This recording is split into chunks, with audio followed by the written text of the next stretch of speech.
Miarahaba tompoko lafinaritra tompoko vavy ankafaliana indray no anoloran'ny meteo malagasy ny mety ho toetry ny andro. Tamin'ny herinandro lasa teo iny tsika dia tany Antsirabe no nahitana ny maripana farany ambany indrindra ary izay nandritra ity vanim-potoanan'ny ririny ity mihitsy hatreto aloha 2 degré Celsius ny refo arainay.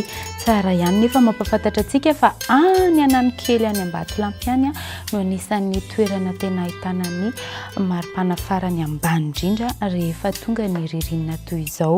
Ny teto amin'ny faritry ny Analamanga teto dia omalina angatsika indrindra 5 degré Celsius.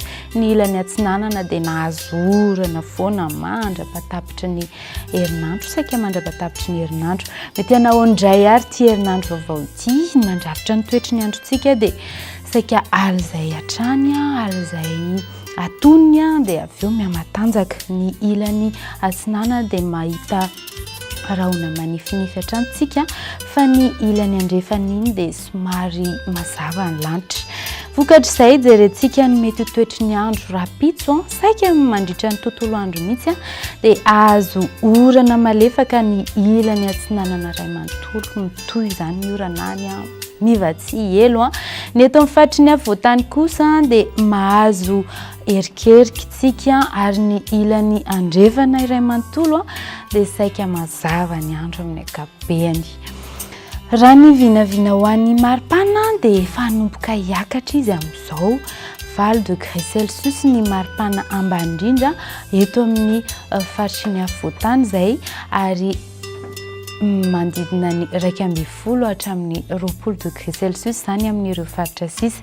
Raha ny vinavina ho an'ny maripana ambany indrindra ambony indrindra indray azafady dia 12 degré Celsius any Maheva-Tanàna any, fa ny eto amin'ny faritry ny afovoantany dia manodidina 17 hatramin'ny 20 degré Celsius.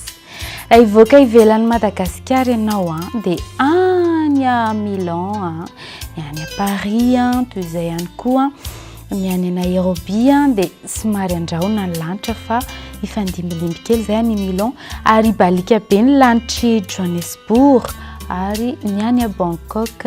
Rehefa ririnina aty amintsika dia fahavaratra ny any anorana tandrifin-drahona mety araikotroka. Ny any Port-Louis sy Seychelles no ahitantsika orana malefaka fa ny lanitry Comores sy Saint-Denis kosa dia azava ary balika ny masoandro. Dia izay ary ny masakazona roso mandrapitafy indray tompoko lasy tompoko vavy.